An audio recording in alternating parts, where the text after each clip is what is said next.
जमलेल्या माझ्या सर्व तमाम हिंदू बांधवांनो, भगिनींनो आणि मातांनो,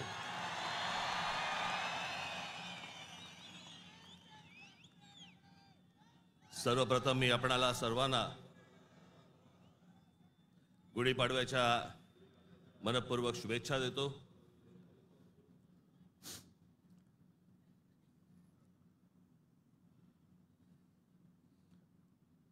हा म्हणे हरलेला पक्ष,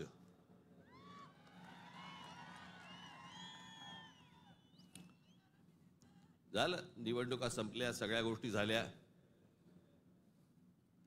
पण आज गेल्या निवडणुकीमध्ये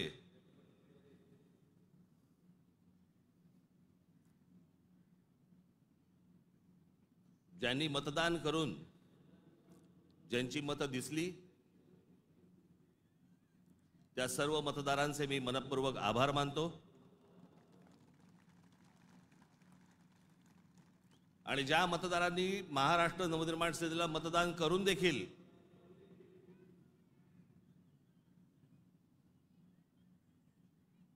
इलेक्ट्रॉनिक मशीन मध्ये ज्यांची मतं दिसली नाहीत त्यांचेही मी आभार मानतो। निवडणुका कशा झाल्या, काय काय गोष्टी घडल्या, मला असं वाटतं याच्यावरती माझं बोलून झालेलं आहे। आता जे झालं ते झालं, आता हे बघायचं ते याच्या पुढचं। सगळे वेळ काढून आलायत ना, बरंच बोलायचं मला।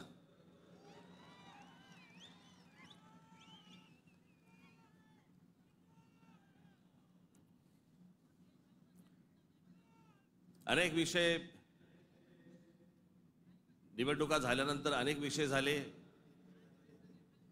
अनेक विषय बोलले गेले।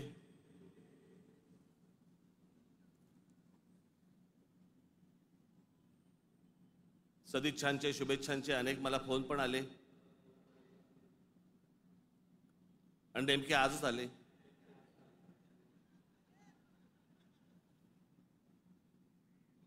आज का आले याचे अर्थ मला समजतात, जरा जपून।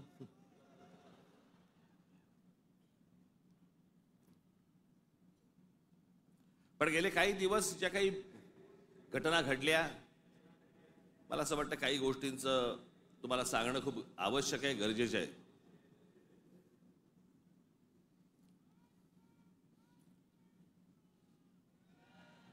त्यातला पहिला विषय म्हणजे कुंभमेळा। मी त्याशी म्हटल्याप्रमाणे ते आमच्या बाळा नांदगावकरांनी पाणी आणलं आणि मग मी त्यांना सांगितलं पिणार नाही मी।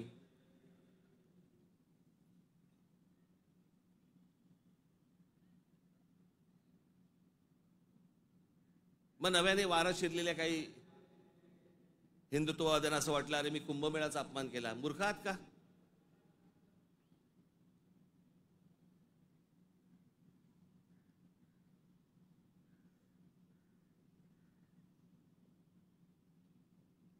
ते आमचे नयन कदम जाऊन आले तिकडे। कुठे नयन? कसं वाटलं? म्हणे आतमध्ये गेल्यावरती असं झालं म्हणे। म्हटलं नाही, खालून प्रेत गेलं असेल एखादं।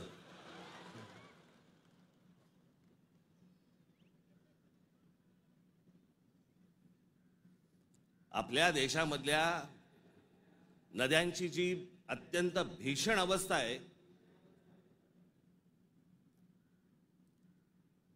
ज्याला आपण माता म्हणतो, नदीला देवी म्हणतो, त्या नद्यांकडे आपल्या राज्यकर्त्यांचा, आज नाही, आजचे राज्यकर्ते नाही, गेल्या अनेक वर्षांपासूनचे, मला आजही आठवते, गंगा साफ करावी असं पहिलं बोलणारी जे कोणी व्यक्ती मला आठवते मला राजकारणातली, ती म्हणजे स्वर्गीय राजीव गांधी। राजीव गांधी ज्यावेळेला पंतप्रधान झाले त्यावेळेला त्यांनी गंगा साफ करण्याचं काम सुरू केलं। तेव्हापासून अजून गंगा साफ करतायत। त्याच्यानंतर आता 2014ला नरेंद्र मोदीजी पंतप्रधान झाले, त्यांनी तेच सांगितलं गंगा साफ करणार। आपल्याकडच्या देशांमधल्या नद्यांची अशी अवस्था आहे की त्याच्यामध्ये पाणी पिणं तर लांबची गोष्ट, तुम्ही आंघोळ केली म्हणजे मी माझ्याकडे आत्ता काही उत्तरेतले लोक येऊन गेले मध्ये आणि त्यांनी मला सांगितलं की कित्येक लाखो लोक तिथे आंघोळ केल्यानंतर आजारी पडलेले आहेत. पडणारच आजारी.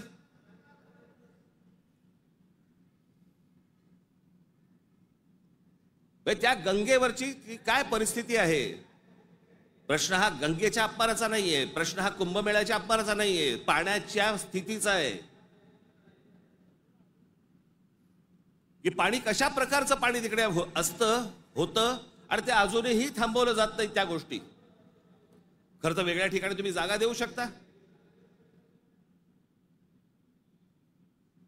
सहज एक मिनिट भरासाठी म्हणून मी तुमच्या समोर गंगेची आत्ताची परिस्थिती काय आहे ती मी तुम्हाला फक्त दाखवतो. खाली अरे खाली आण त्याला, खाली आहे.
ही गंगेची परिस्थिती आहे. आतापर्यंत 33,000 कोटी रुपये खर्च झाले त्याच्यावरती. तुम्ही आता तो महंत बघितलात ज्याला बोटीतनं तसाच्या तसाच टाकून दिला.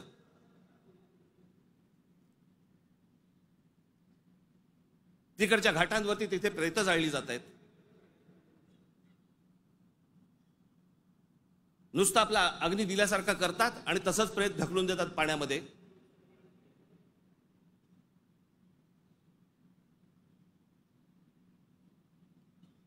हा कोणता धर्म.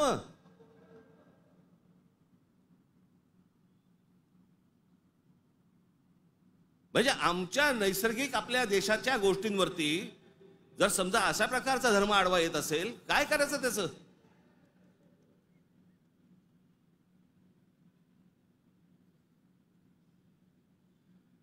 आपल्या गोष्टींमध्ये आपण सुधारणा नको का करायला.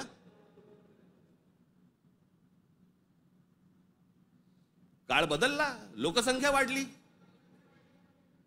1000 वर्षापूर्वीच्या गोष्टी वेगळ्या होत्या, आताच्या गोष्टी वेगळ्या आहेत.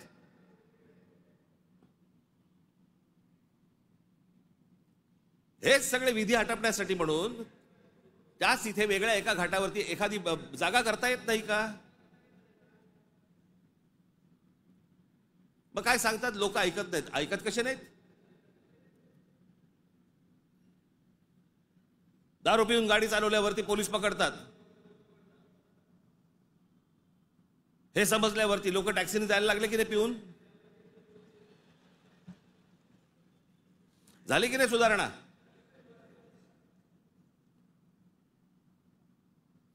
आपल्या नद्या स्वच्छ राहिल्या पाहिजेत.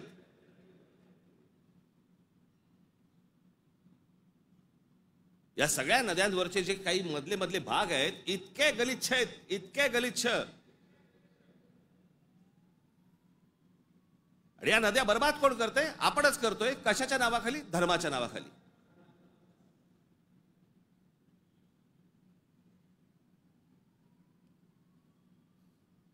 प्रत्येकाला आपापला धर्म प्यारा असतो. प्रत्येकाने आपापल्या धर्मामध्ये सुधारणा केल्या पाहिजेत. मी ज्या वेळेला हे गंगेवरचं ज्यावेळेला मी पाहत होतो सगळ्या गोष्टी, मला कळेना हे कसं काय चाललंय.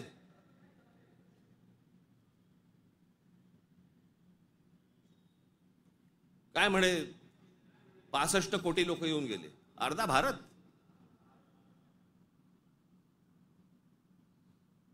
चला त्यातले आपण 5 लाख आपण पकडूया, व्हीव्हीआयपी आणि व्हीव्हीआयपी. बाकीचे काठावरच बसले असतील खो खो खेळायला,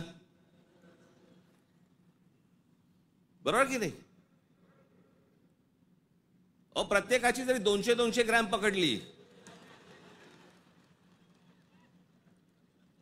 चीनची भिंत बांधता आली असती आपल्याला.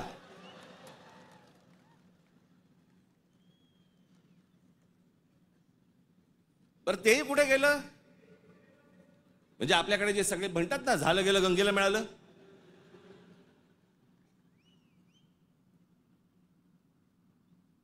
महाराष्ट्रामधली देखील आज नद्यांची परिस्थिती हेच. आमच्या कोकणामधली सावित्री नदी घ्या, सगळं केमिकलने भरली आहे. मी आता आणलंय इथे तुमच्यासाठी.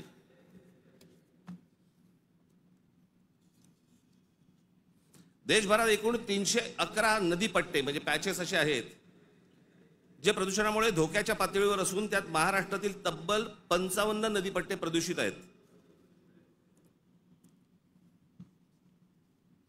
याच्यामधल्या सर्वात प्रदूषित असलेल्या नद्या, सर्वात प्रदूषित म्हणजे उल्हास नदी, मिठी नदी, मुळामुठा, सावित्री, भीमा, पवना, कान्हा, तापी, गिरणा, कुंडलिका, दारणा, इंद्रायणी, नीरा, वैनगंगा, चंद्रभागा, मुचकुंडा, घोड, तितूर, रंगवली, वर्धा, कृष्णा, पाताळगंगा, सूर्या, वाघूर, ढोरणा या नद्या पात्रांमध्ये पाणी हे अत्यंत वाईट आहे. हे माझा रिपोर्ट नाही आहे. तर भातसा, पेडी, मोर, बुराई, वेल, पांझरा, सीना, काळू, वेण्णा, कोयना, पांझरा, पैनगंगा, पूर्णा, उरमोडी, कान या नद्यांच्या पात्रामध्ये पाणी वाईट आहे. त्या नद्यांच्या तुलनेत मुंबईमध्ये 5 नद्या होत्या, 5 नद्या. कदाचित अनेकांना माहिती पण नसतील. त्यातल्या 4 मेल्या. मेल्या म्हणजे मारल्या. सांडपाणी, झोपडपट्ट्या आणि या सगळ्या गोष्टींबद्दल त्या 4 नद्या मेल्या. आणि 5वी ही आता मरायला आली आहे, ती म्हणजे मिठी नदी. आत्ताची मिठी नदीची काल मी शूट करायला सांगितलंय. काल मी अगोदरचं पण दाखवत नाहीये, मी कालचं दाखवतोय. मुंबई मधली 5वी एकमेव राहिलेली नदी, त्याची काय अवस्था एकदा बघा.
ही नदी आहे आपली.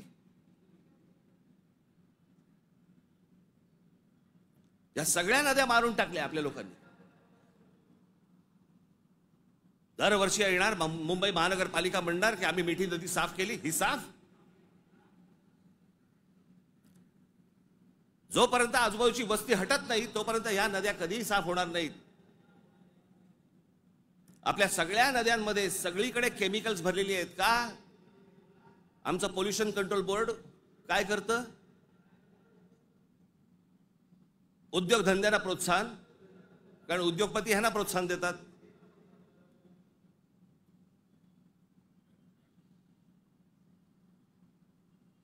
जे जे म्हणून आपल्याकडचे नैसर्गिक स्रोत आहेत आपण ते बंद करायचे आणि त्याच्यानंतर त्याच्यावरती बोलल्यानंतर तुमचा धर्म आडवा येणार?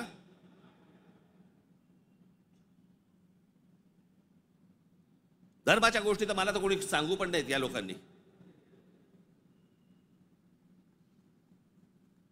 काही गोष्टी आपण आपल्यात सुधारल्या पाहिजेत.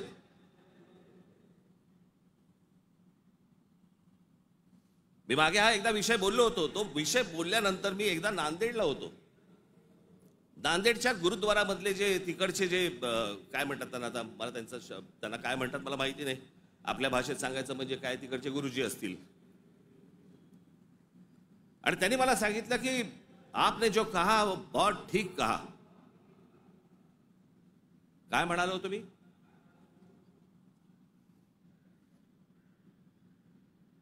आमच्याकडे महानगरपालिका, जिल्हा परिषदा, ग्रामपंचायती, देशभर सगळ्या ठिकाणी आमच्याकडे काय भिंती रंगवल्या जातात, बोर्ड लावले जातात, झाडं जगवा, झाडं वाचवा.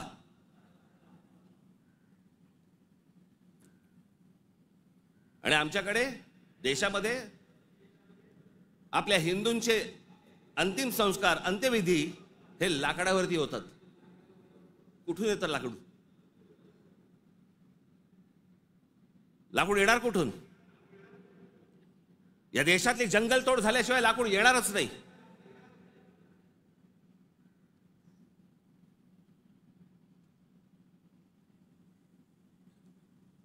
आणि ह्याला पर्याय म्हणून काय त्या इलेक्ट्रिक विद्युत दाहिनी आल्यात ना.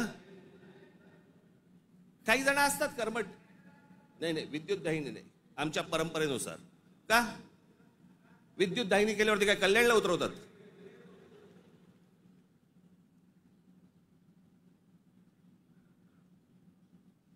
देशभर विद्युत दाहिन्या झाल्या पाहिजेत. त्या विद्युत दाहिन्या झाल्या तर लाकूड लागणार नाही, लाकूड लागणार नाही मग जंगल राहतील.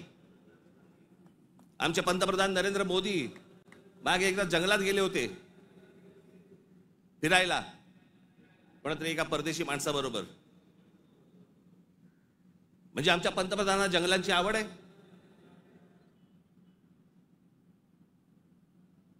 मग ते त्या अंबानीच्या कुठेतरी त्या जामनगरला गेले, वनतारा का तंतारा काहीतरी,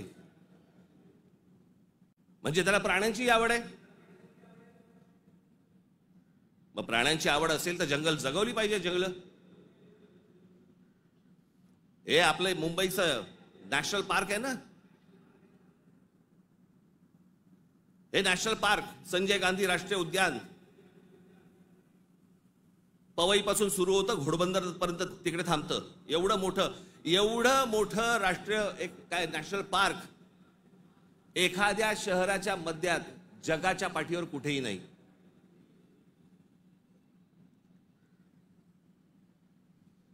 आपण आमचे मूळ विषयच आपण विसरलेलो आहोत.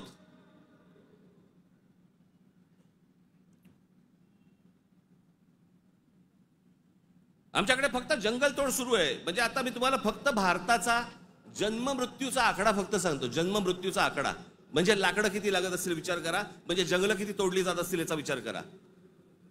भारताचा मध्ये जन्म आणि मृत्यूचा दर दररोज 81,746 मुलं जन्म घेतात आणि दररोज 29,679 मृत्यू होतात रोज. दररोज साधारणपणे 50,000 लोकसंख्या वाढत आहे. महिन्याला 24,52,380 लोक जन्म घेतात आणि महिन्याला 8,90,370 लोक मृत्युमुखी पडतात. वर्षाला 2,94,28,560 जण जन्म घेतात आणि वर्षाला 1,06,84,440 जण मृत्युमुखी पडतात.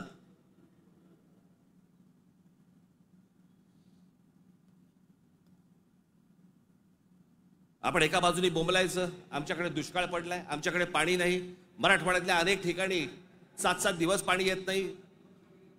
भारतामधल्या अनेक जिल्ह्यांमध्ये तिथे पाणी येत नाही. आम्ही पाणी येत नाही, सगळ्या गोष्टी होत नाही म्हणून बोंबलत बसायचं आणि आपणच ऱ्हास करायचा या गोष्टींचा. मूळ विषयांकडे आमचं लक्षच नाही. सगळे विषय भरकटवले जातात, सगळे विषय भरकटवले जातात. आमच्याकडे कोण येतो, आम्हाला पाय जंगलांची पडली नाही, पाण्याची पडली नाही, कशाची पडली नाही, आम्हाला पडली औरंगजेबाची. तो बसला एकटा द्राक्ष खात. आणि आम्ही भांडतोय.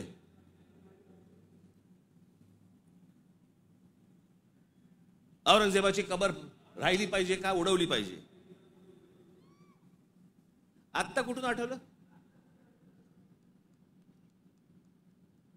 चित्रपटाने जागे होणारे हिंदू काही कामाचे नाहीत.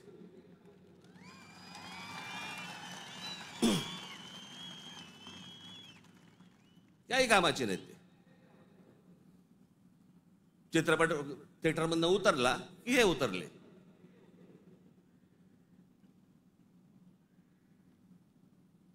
छत्रपती संभाजी महाराजांचं बलिदान तुम्हाला आत्ता कळलं विकी कौशल मेल्यावर?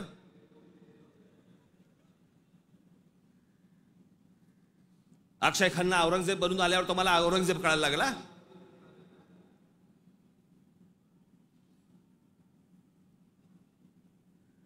व्हॉट्सअप वरती इतिहास नाही वाचतायत.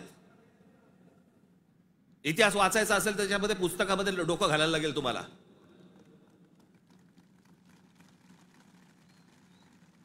कोणीही बडबडायला लागले हल्ली इतिहासावरती. विधानसभेत पण बोलतात.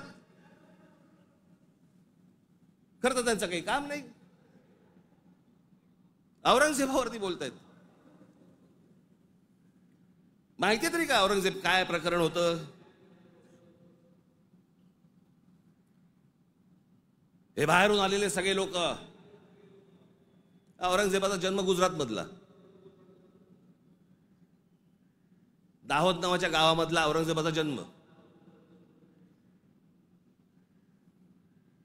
आणि मग काय सोपं आहे इतिहासामधनं तुम्हाला जातीपातीमध्ये भिडवून द्यायला.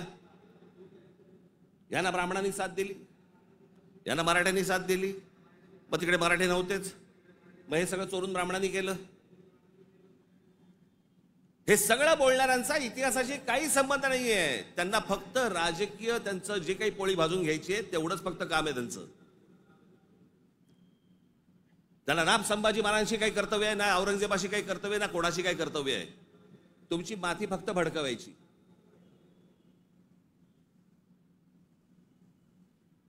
कसल्या इतिहास बोलतोय आपण? अहो, इतिहासाच्या पानात खोलवर गेलात ना, सगळ्या अपेक्षांची आणि कल्पनांची आणि भावनांची सगळी भांडी ठळाठळ फुटतील.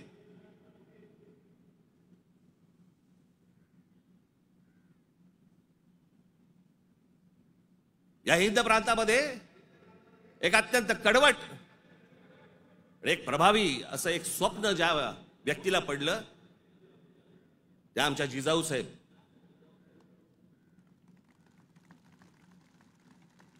हे त्यांचं स्वप्न. त्यांचे वडील असल्यापासून त्या बघत होत्या. त्यांना समजत नव्हतं हे काय चाललंय. आमचीच लोक ह्या लोकांकडेच का चाकरी करतायत?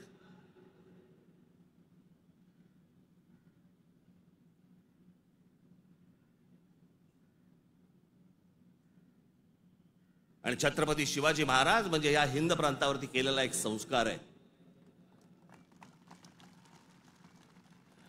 तो एक चमत्कार आहे. ती एक विलक्षण घटना आहे.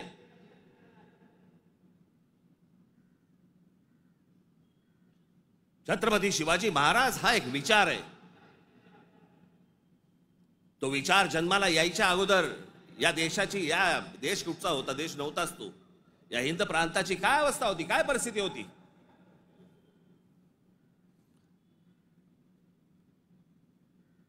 सर्व जातीचे लोक कोणाला कोणाच्याकडे होतेच ना कामाला. दूर कशाला जा. छत्रपती शिवाजी महाराजांचे वडील हे आदिलशाहीतच होते ना.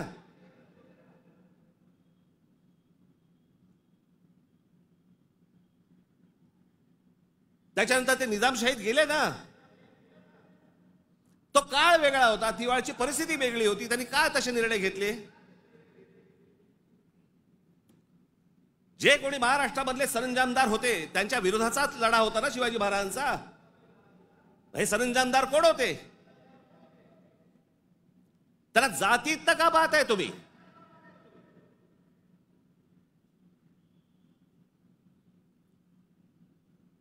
अफजल खानाचा वकील हा कोणी कुलकर्णी नावाचा होता, ब्राह्मण होता. अफजल खानाची बोलणी करायला गेलेला छत्रपती शिवाजी महाराजांचा वकील देखील ब्राह्मणच होता.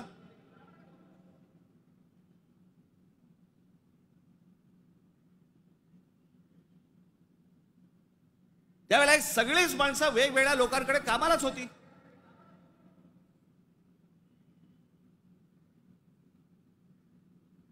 इतिहासातली प्रत्येक गोष्ट काही कागदावरती लिहिलेली नाहीये. त्यावेळेला त्या परिस्थितीत काय निर्णय घेतले असतील आपल्याला काय माहिती. 300-400 वर्षापूर्वीचा इतिहास, त्याच्यावरती आम्ही आज भांडतोय जातीत.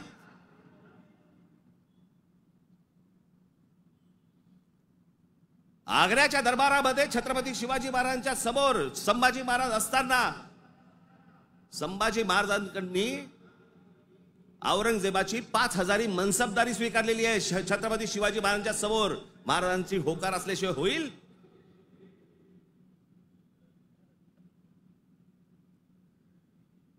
पण आता दरबारात अडकलोय, स्वीकारल्याशिवाय पर्याय नाही. आता स्वीकारू, नंतरचं नंतर बघू. राजकारण असतं ते. परिस्थिती काय, त्या परिस्थितीमध्ये कोणते निर्णय घ्यावे लागतात, काय परिस्थिती असते, आपण पाहणार आहोत का नाही. कशा अंगाने इतिहास पाहायचा असतो हे आपण कधी बघणार आहोत की नाही.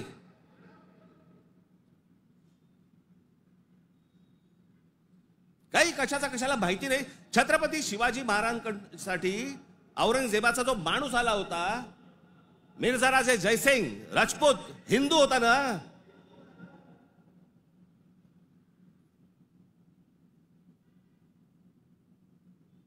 ज्या सिंहगडावरती आमच्या तानाजी मालुसरेंचा आज तिथे मृत्यू झाला, ते कोणाबरोबर लढाई झाला? उदयबान राठोड बरोबर ना. राजपूत होता ना, हिंदू होता ना. काय घेऊन बसलोय आपण?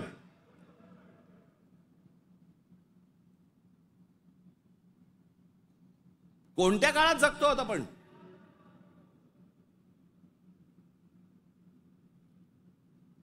छत्रपती शिवाजी महाराजांच्या जन्माच्या अगोदरचा काळ वेगळा होता, नंतरचा काळ वेगळा आहे.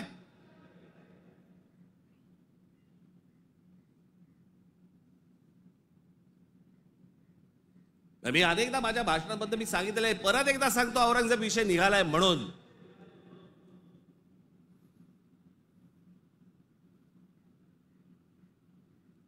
औरंगजेब बादशाह याचं राज्य कुठपासून कुठपर्यंत होतं? अफगाणिस्तान पासून दक्षिणेपर्यंत आणि इथे बंगालपर्यंत.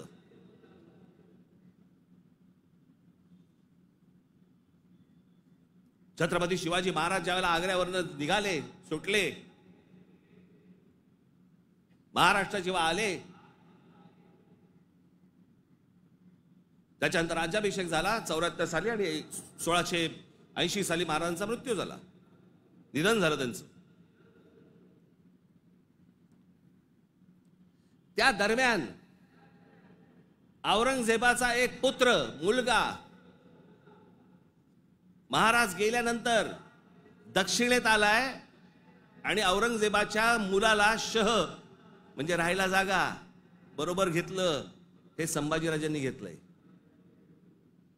तो तिथून पळून आलाय. वाचा जरा इतिहास, वाचा जरा. औरंगजेब ज्या वेळेला आग्र्यावरनं निघालाय, महाराज गेले 1680 साली आणि औरंगजेब महाराष्ट्रामध्ये पोहोचलाय 1681 साली. 1681 ते 1707, 27 वर्ष तो महाराष्ट्रात लढत होता.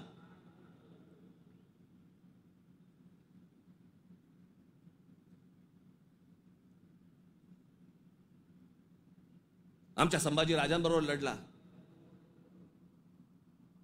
त्यांना क्रूर पद्धतीने मारलं.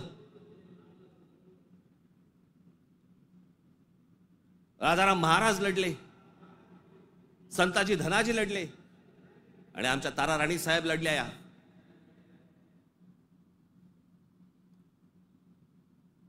एक महाराष्ट्राचे खूप मोठे लेखक होऊन गेले, नरहर कुरुंदकर.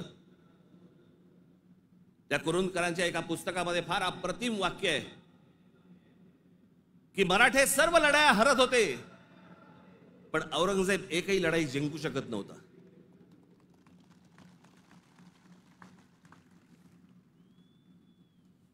याचं कारण छत्रपती शिवाजी महाराजांचं निधन झाल्यावरती खरं तर औरंगजेबाने परत जायला पाहिजे होता आग्र्याला. नाही, तो इथे का थांबला?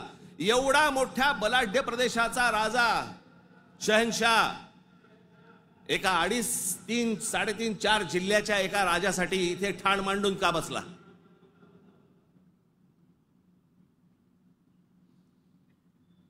त्याला माहिती होतं छत्रपती शिवाजी महाराजांचं निधन झालंय, मग का ठाण मांडून बसला होता? शिवाजी महाराज तर गेले होते, त्याला शिवाजी नावाचा विचार मारायचा होता, जो त्याला जमला नाही. सगळे प्रयत्न केले, सर्व प्रयत्न केले आणि इथे शेवटी मेला. जगाच्या इतिहासामध्ये औरंगजेब वाचला जातो, अभ्यास केला जातो त्याचा, पण ज्या वेळेला त्याचा अभ्यास केला जातो त्यावेळेला जगभरातल्या लोकांना कळतं की तो काय करायला गेला होता आणि कसा मेला. तिथे छत्रपती शिवाजी महाराजांचं नाव येतं जगभरामध्ये. जी कबर आहे ना, जी सजवलेली काढून टाका, कबर नुसती दिसली पाहिजे आणि तिथे एक मोठा बोर्ड लावा, आम्हा मराठ्यांना संपवायला आलेला औरंगजेब इथे आम्ही गाडला गेला.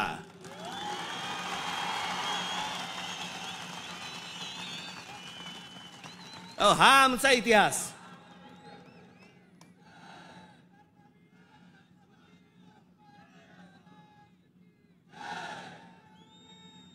अफजल खान ज्या वेळेला इथे आला, इतिहास कशासाठी वाचायचा? इतिहासातनं बोध घेण्यासाठी वाचायचा. अफजल खान जेव्हा इथे आला त्यावेळेला प्रतापगडावरती मारला गेला खाली, तिथेच त्याची खाली कबर खोदली गेली, तिथेच त्याला पुरला. मराठीत एक फार अप्रतिम जो शब्द आहे ना, पुरून उरीन, तो आहे, तुला पुरीन आणि उरीन. तो जो पुरला त्याला तिकडे अफजल खानाला, तो शिवाजी महाराजांच्या होकाराशिवाय पुरला नसेल. त्याची कबर जी केली आहे ती महाराजांना विचारल्याशिवाय केली नसेल. महाराजांनी सांगितलं असेल, निश्चित करा, जगाला कळू दे कोणाला मारलाय.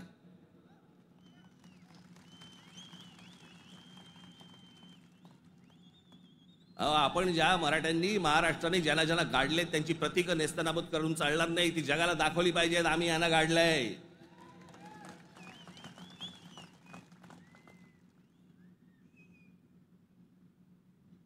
इस्रायलची एक खूप मोठी संघटना आहे मोसाद नावाची, त्यांचं एक पुस्तक आहे. त्या पुस्तकामधली एक ओळ फार अप्रतिम ओळ आहे आणि त्याच्यात त्यांनी दिलंय की आम्ही अनेक स्मारकं बांधली इथे इस्रायलमध्ये, पण अनेक लोकांची आम्ही स्मारकं बांधली नाहीत. का? कारण ती जर बांधली तर जगामध्ये ते कृत्य आम्ही केलंय असं जगाला कळेल, म्हणून आम्ही नाही बांधली.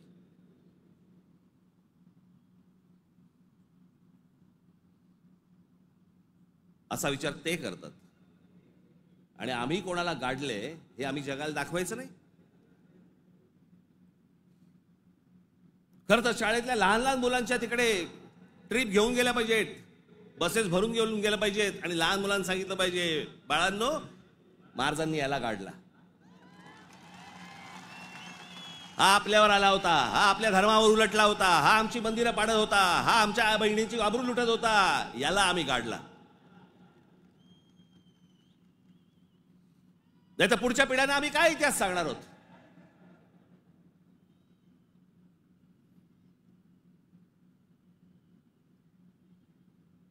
माझं महाराष्ट्रातल्या सर्व तरुणांना आणि तरुणींना माझं सर्वांना सांगणं आहे, खास करून तरुणांना आणि तरुणींना,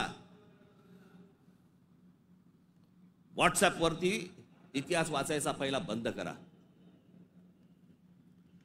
आणि इतिहास ज्या वेळेला तुम्हाला जातीतनं सांगण्याचा कोणीतरी प्रयत्न ज्या वेळेला करेल त्यावेळेला लक्षात ठेवा, तो कुठच्या ना तरी कुठच्या पक्षाला बांधील असेल. तुमची फक्त माती भडकवण्यासाठी हे सगळे उद्योग केले जातात. तुम्ही एक होऊच नाहीत, तुम्ही मराठी म्हणून एक येऊच नाहीत, तुम्ही महाराष्ट्र म्हणून एक येऊच नाहीत, याच्यासाठी जे सगळे प्रयत्न चालू असतात. मुळात विषय वेगळे असतात आणि मग विषय हे असले विषय काढून तुम्हाला भरकटवलं जातं, वेगळीकडे नेलं जातं आणि आम्ही तिकडे बघतो आणि बाकीचे इकडे काम आटपून घेतात. मधल्या मध्ये अडाणींना जमीन पण मिळून जाते.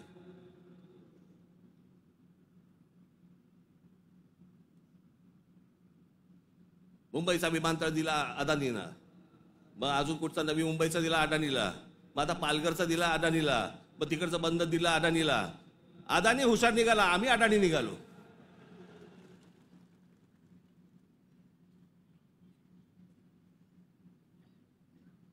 कित्येक गोष्टी आहेत ज्या विधानसभेमध्ये बोलल्या जाऊ नयेत.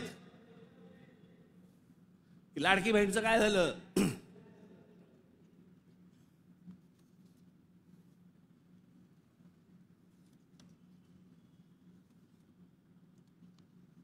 लाडकी बहीणचं काय झालं? काही नाही. बंद होणार ती योजना. मी निवडणुकीच्या वेळेला सांगत होतो, पण माझं खरं सांगून तुम्हाला पटलं नाही, त्यांचं खोटं सांगून पटलं. काय कमाल आहे.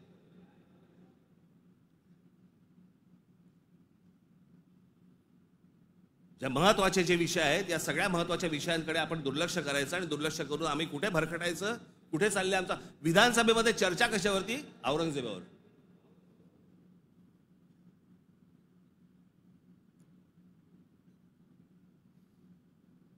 मी तुम्हाला मुद्दामून सांगतोय की तो तुर्कस्तान म्हणजे आत्ताचा टर्की हा देश तलवारीच्या धारेवरती, धर्माच्या धारेवरती उभा राहिला. सगळ्या ठिकाणी आक्रमण केली. हा औरंगजेब यांचे हे सगळे आहेत ना, बाबर बिबर पासून सगळे, हे सगळे तुर्की मंगोलियन लोक आहेत. आपण ज्यांना मोघल म्हणतो ना, मोघल म्हणजे मंगोल्स, चंगीज खान वाले.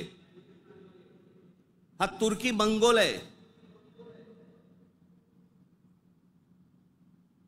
सगळं धर्म, सगळं मुस्लिम धर्म तलवारीच्या धारेवरती सगळा देशभर जगभर पसरवण्याचा प्रयत्न केला. नंतर धर्माच्या आधारावरती तुम्हाला देश नाही उभा करतायत. हे अनेक देशांना समजलं. त्यातला पहिला टर्की म्हणजे तुर्कस्तान. तिकडे 1922 साली त्यांच्या पंतप्रधान का काय प्रेसिडेंट जो काय असतो तो, त्याच्यावरती केमाल पाशा नावाचा माणूस आला आणि केमाल पाशाने सगळं अख्खं तुर्कस्तानचं चित्र अख्खं पालटून टाकलं. 1938 साली मला असं वाटतं ते गेले. त्याच्यानंतर जी लोक आली तिथे इस्लाम आता म्हणण्यापुरता आहे तिथे, पण तो आता भाग दक्षिण युरोप म्हणतात त्याला, दक्षिण युरोप. तिकडची परिस्थिती, तिकडची अवस्था जर समजा तुम्ही बघितलीत, म्हणजे त्या सगळ्या ठिकाणी मशिदी आहेत, सगळ्या गोष्टी आहेत, पण तुम्हाला रस्त्यावरती धर्म दिसत नाही. कारण त्याच्या लक्षात आलं की धर्मामुळे देशाची प्रगती होणार नाही. त्याने काय काय प्रकार केले? केमाल पाशाने राज्यघटनेत तुर्कीला धर्मनिरपेक्ष राष्ट्र म्हणून घोषित केलं. इस्लामला राज्य धर्माचा दर्जा काढून टाकला. शरिया कायदे रद्द करून स्विस सिव्हिल कोडवर आधारित नवीन कायदा लागू केला. त्याच्यानंतर अरबी लिपीऐवजी लॅटिन लिपी स्वीकारली. फ्रेंच फेज टोपी त्यांची जी होती त्याच्यावर बंदी आणि पाश्चिमात्य पोशाखांना प्रोत्साहन दिलं. मशिदींमधील अरबी प्रार्थनांना तुर्की भाषेत बदललं. आता सध्याचे टर्कीचे सध्याचे अध्यक्ष एर्दोगन यांनी मवाळ इस्लाम स्वीकारला वगैरे सोडा, टर्कीला दरवर्षी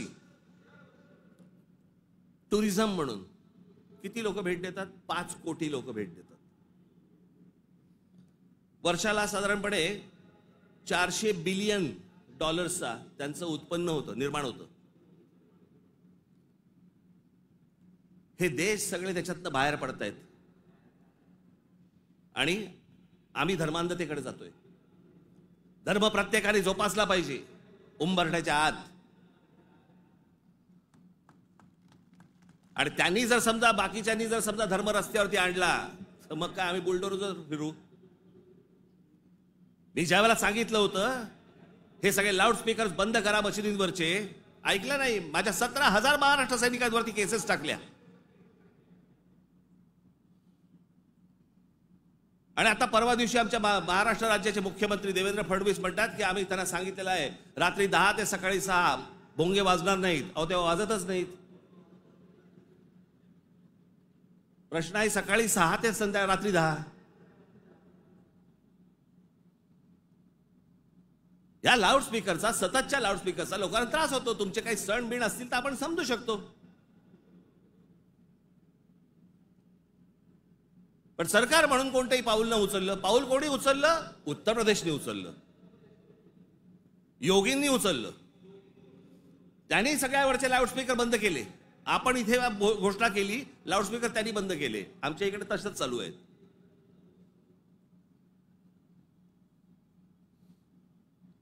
हे इकडे माहीमला इथे समुद्रावरती जे काय काय त्यांनी काय काय करतात ते मजार बोलल्यावरती रात्रीच्या रात्री काढून टाकली गेली. आतमध्ये काय? आतमध्ये पोकळ काहीच नव्हतं. ही सगळे अनधिकृत बांधकामं, या अनधिकृत वस्त्या ज्या काय आता झालेल्या आहेत आपल्याकडे, हे सगळे इथे कॉम्बिंग ऑपरेशन्स केली पाहिजेत. अहो, आपण मूळ विषय सगळे जे आहेत ना, जे रोजगाराचे आहेत, जे शेतीचे आहेत, जे कामगारांचे आहेत, जे विद्यार्थ्यांचे आहेत, जे शिक्षणाचे आहेत, सगळे बाजूला काढतोय आपण आणि भलत्या गोष्टींमध्ये आपण रमतोय. भलत्याच गोष्टींमध्ये.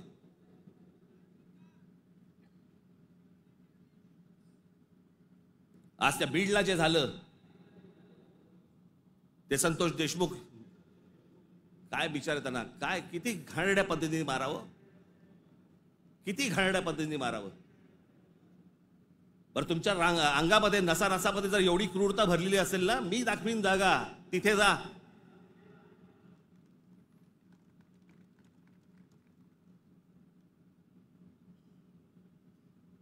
पण हे सगळं झालं कशातनं? त्या विंडमिल, तिकडची ऍश, तो तिकडचा जो काय प्रकल्प, त्याच्यातनं निर्माण होणारी जी काही ती राख आहे. म्हणजे मी आजपर्यंत ऐकलं होतं की राखेमधनं फिनिक्स पक्षी उभारी घेतो. आमच्या बीडमध्ये राखेतनं गुंड तयार होतात. विषय होता पैशाचा. ती जी काय वाल्मिक कराड आणि जी काय नावं येत आहेत त्यांची, हे सगळ्या खंडण्या. या संतोष देशमुखने त्याला विरोध केला. उद्या तिथे संतोष देशमुख नसता, दुसरा कोणी असता, तरी त्यांनी हेच केलं असतं. विषय होता पैशांचा, विषय होता खंडणीचा, विरोध होता खंडणीला विरोध करणाऱ्यांचा. आम्ही लेबल काय लावली? वंजाराने मराठ्याला मारलं. त्याच्यात वंजाऱ्यांचा काय संबंध आणि मराठ्यांचा काय संबंध? कशात गुंतून पडतोय आपण? पण तुम्हाला गुंतवलं जातंय. हे राजकीय पक्ष तुम्हाला गुंतवतायत त्याच्याबद्दलच गुंतून राहा. आमच्या मुलांच्या शिक्षणाचा विचार करू नका, विषय आणू नका. आमच्याकडे रोज शेतकरी आत्महत्या करतायत. आता दिवसाला 7 आत्महत्या होत आहेत दिवसाला शेतकऱ्यांच्या. पाहू नका. आमच्याकडे रोजगार निर्माण होत नाहीये, लक्ष देऊ नका त्याच्याकडे. असंख्य मुलं आणि मुली मराठवाडा सोडून पुण्याकडे येत आहेत. दुर्लक्ष करा त्या गोष्टींकडे. आम्ही कशात अडकवलंय त्यांना? सगळ्यांना जातीपातीमध्ये अडकवलेलं आहे. कोणी जातीचं भलं केलेलं नाहीये आणि कोणी जातीच्या माणसाचं भलं केलेलं नाहीये. या महाराष्ट्रामध्ये संयुक्त महाराष्ट्र झाल्यानंतर गेली इतकी वर्ष या महाराष्ट्राच्या सत्तेमध्ये जास्तीत जास्त आमदार आणि जास्तीत जास्त मंत्री आणि जास्तीत जास्त मुख्यमंत्री मराठा समाजाचे होते. मग मराठा समाजाला आरक्षण का मागावं लागतंय? काय केलं या आमदारांनी आणि काय केलं या मंत्र्यांनी आणि काय केलं मुख्यमंत्र्यांनी? जर माझ्या मराठा समाजाला जर समजा आरक्षण मागायला लागत असेल, मग एवढे आमदार आजपर्यंत का निवडून दिले? एवढे खासदार आजपर्यंत का निवडून दिले? एवढे मुख्यमंत्री का झाले? एवढे मंत्री का झाले? मग या लोकांनी काय केलं? जात जातीला कधीच सांभाळत नाही. हे फक्त निवडणुकांमध्ये फक्त तुमची मतं घेण्यासाठी म्हणून फक्त जातीचा वापर करतात. याच्यानंतर काही होणार नाही. निवडणुकीच्या तोंडावरती तुम्हाला सांगितलं होतं शेतकऱ्यांना कर्जमाफी करू म्हणून, सांगितलं होतं ना. काल अजित पवार बोललेत 30 तारखेच्या आत पैसे भरून टाका, कर्जमाफी वगैरे काही होणार नाही. म्हणजे निवडणुकीच्या तोंडावरती तुम्ही वाटेल त्या गोष्टी बोलणार आणि निवडणूक संपल्यानंतर लोकांनी भाबडेपणाने मतदान केल्यानंतर तुम्ही आता ऐन मोक्यावरती बोलणार की पैसे भरून टाका म्हणून. अरे वा. महाराष्ट्रातल्या जनतेला मला विचारायचंय की इतक्या भाबडेपणाने तुम्ही मतदान करता तरी कसे? ही लाडकी बहीण योजना, या लाडक्या बहीण योजनेची आता काहीतरी 2100 कोटी काहीतरी करणार म्हणे. 2100 कोटी केलं तर साधारणपणे वर्षाला महाराष्ट्र सरकारवरती 63,000 कोटीचं कर्ज होईल.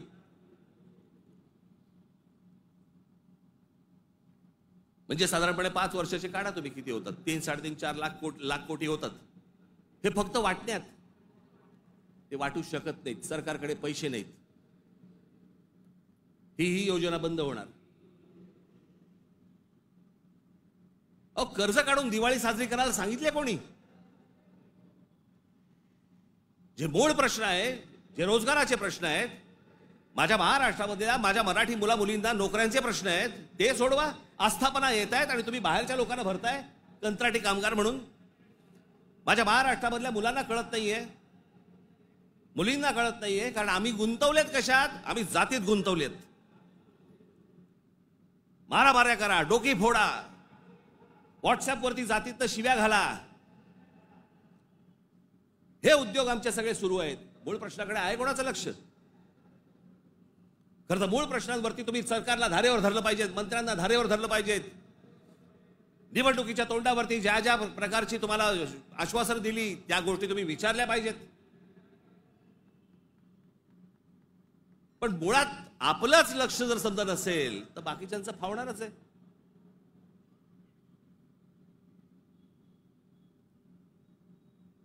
तुम्ही सगळे या जातीपातीचे सगळे भेद गाडून तुम्ही एक मराठी म्हणून उभे राहायला पाहिजेत. बाकीच्या राज्यांमध्ये बघा, तामिळनाडू बघा, तामिळनाडूमध्ये हिंदी आणतायत, नाही म्हणून त्यांनी सांगितलं येऊ देणार नाही. केरळामध्ये येऊ देणार नाही. आम्हीच लोटांगण घालतोय.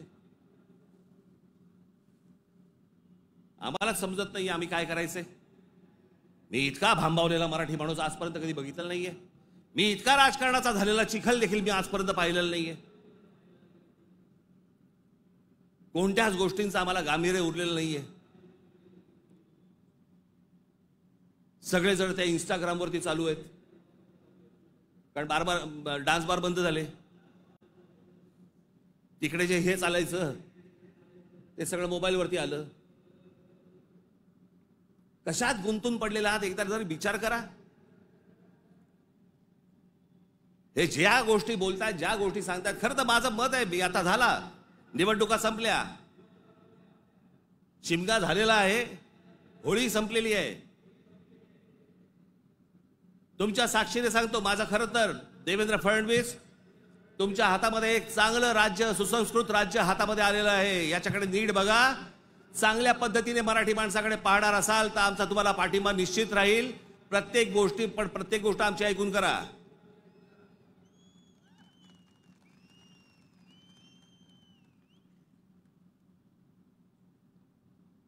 महाराष्ट्र आसुसलेला आहे. आता उन्हाळा आहे, आता पाण्याचे प्रश्न सुरू होतील.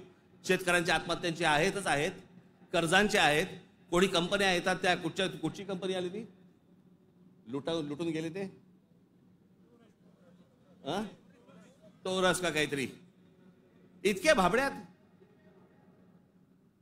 आता पैसे दिले की महिन्याभरात दुप्पट होतील. कोण देतं असं करून? का गुंतवता अशा ठिकाणी पैसे तुम्ही?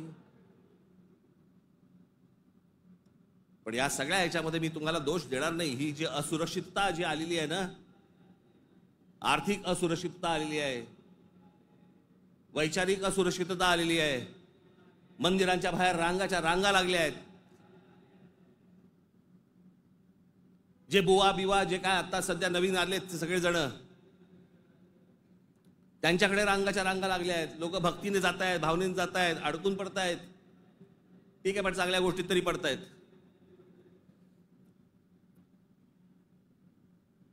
आज चौबाजूनी महाराष्ट्राला सर्व बाजूनी विळखा पडतोय. मराठी माणसाला विळखा पडतोय. हा विळखा तुम्ही ओळखला पाहिजेत. मराठी भाषेला विळखा पडतोय. आमच्या महाराष्ट्रामध्ये, मुंबईमध्ये आम्हाला सांगता, इकडच्या आस्थापनांमध्ये आम्ही मराठी बोलना नहीं आता तो क्या हुआ, कानफट इथंच बसणार.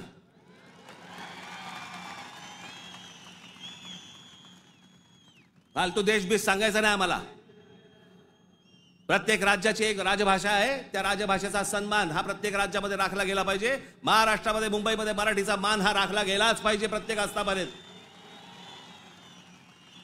या महाराष्ट्रामधल्या उद्यापासून तयारीला लागा. महाराष्ट्रातल्या प्रत्येक बँकेत मराठी वापरली जाते की नाही पहिले चेक करा. प्रत्येक बँकेत, प्रत्येक आस्थापनेत तुम्ही मराठी म्हणून सगळेजण कडवटपणे उभे राहायला पाहिजेत. या देशामधला हिंदू हा हिंदू तेव्हाच होतो जेव्हा मुसलमान रस्त्यावरती येतात. एरवी फक्त भक्तिभावाने असतात, पण हिंदूंमधला हिंदू जेव्हा जागरूक होतो तो फक्त दंगलीमध्ये हिंदू असतो. दंगल संपली की तो मराठी, पंजाबी, गुजराती, बंगाली सगळा होतो. आणि मग ज्याला तो मराठी होतो त्याला मग तो साळी, माळी, मराठा, ब्राह्मण, कुणबी सगळा होतो. आपापल्या जातीबद्दल प्रेम असणं हे स्वाभाविक आहे, पण दुसऱ्याच्या जातीबद्दल विद्वेष असणं, तिरस्कार असणं ही विकृती आहे.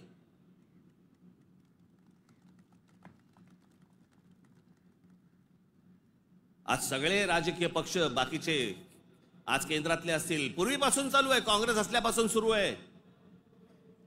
या सर्व प्रश्नांकडे तुमचं गांभीर्याने लक्ष असलं पाहिजे.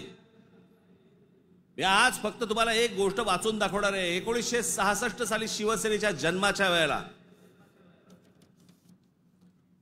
माझ्या आजोबांनी एक पुस्तक लिहिलं होतं.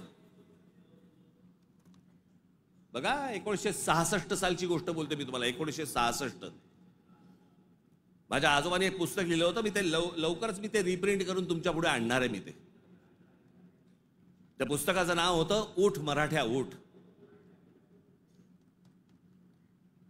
ते पुस्तक आपण सर्वांनी जरूर वाचलं पाहिजे. त्या पुस्तकातला एक फक्त मायना मी तुम्हाला एक फक्त गोष्ट वाचून दाखवतो, आणि ही गोष्ट मला असं वाटतं सर्वांनी गांभीर्याने घेतली पाहिजे.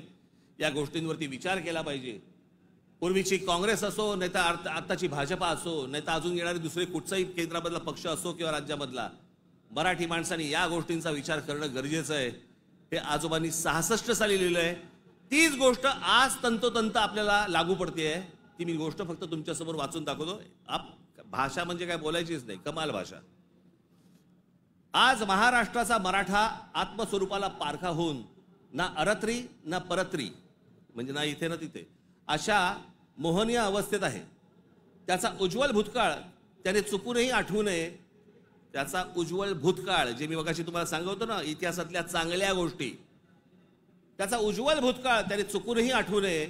या धोरणाने त्याच्या त्या इतिहासाची जडणघडण नव्या राजकारणी रंगढंगाला साजेशी बदलण्याचा उद्योग सध्या चालू आहे.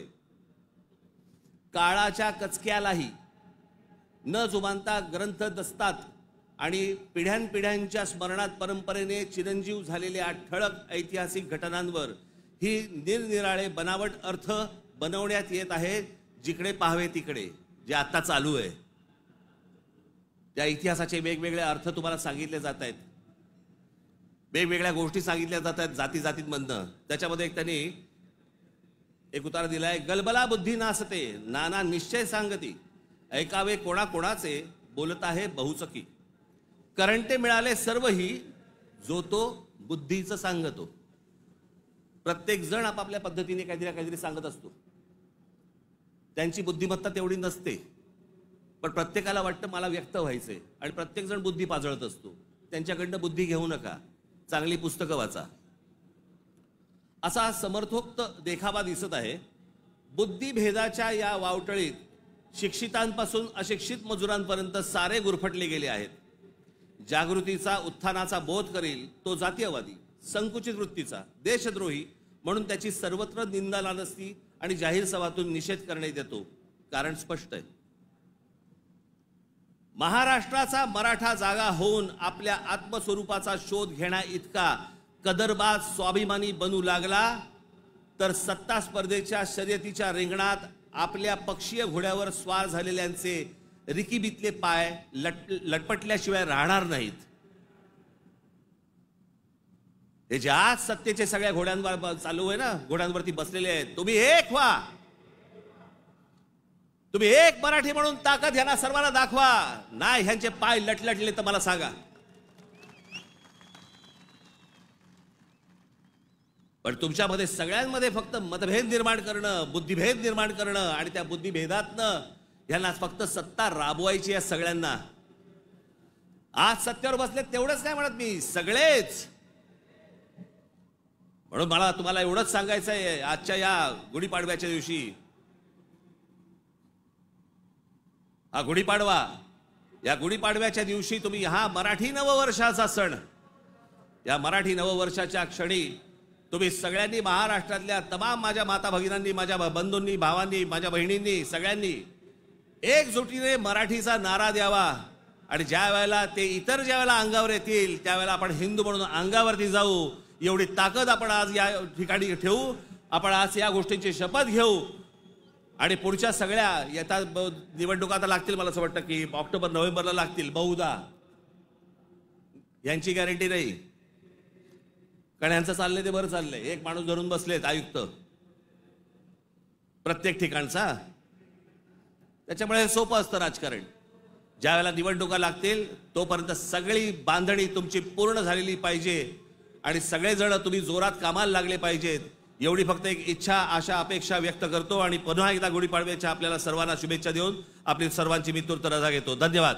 जय हिंद, जय महाराष्ट्र.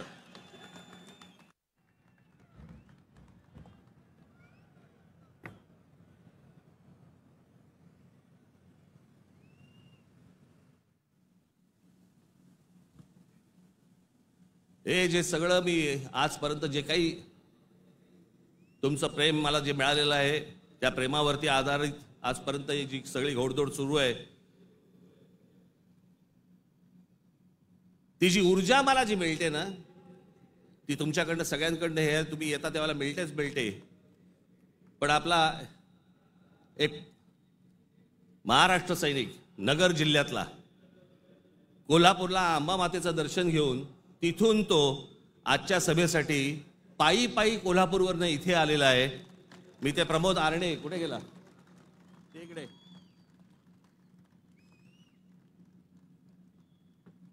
आता बस, हा पायी पायी तिथून आला. तुमच्या सर्वांसाठी तो महालक्ष्मीचं दर्शन घेऊन आलेला आहे आणि मला असं वाटतं की हीच माझी ऊर्जा आहे. धन्यवाद.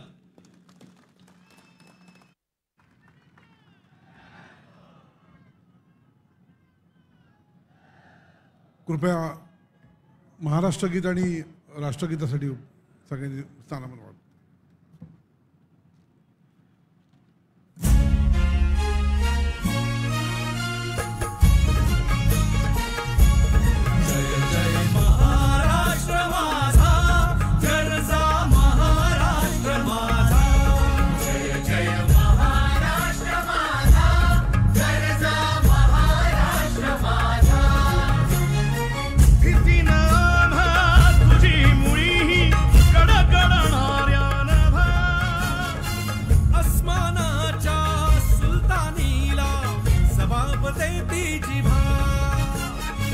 सह्याद्रीचा सिंह गर्जत शिवशंभू राजा, दरी दरीतून नाद गुंजला महाराष्ट्र माझा.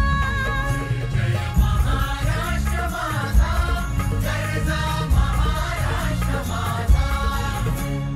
काळ्या छातीवरी कोरली अभिमानाची लेणी,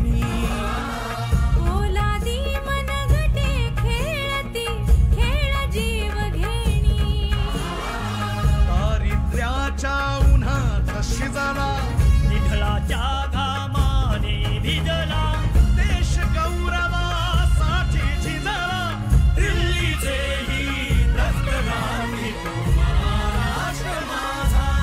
जय जय महाराष्ट्र माझा, गर्जा महाराष्ट्र माझा. जय जय महाराष्ट्र माझा.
माता की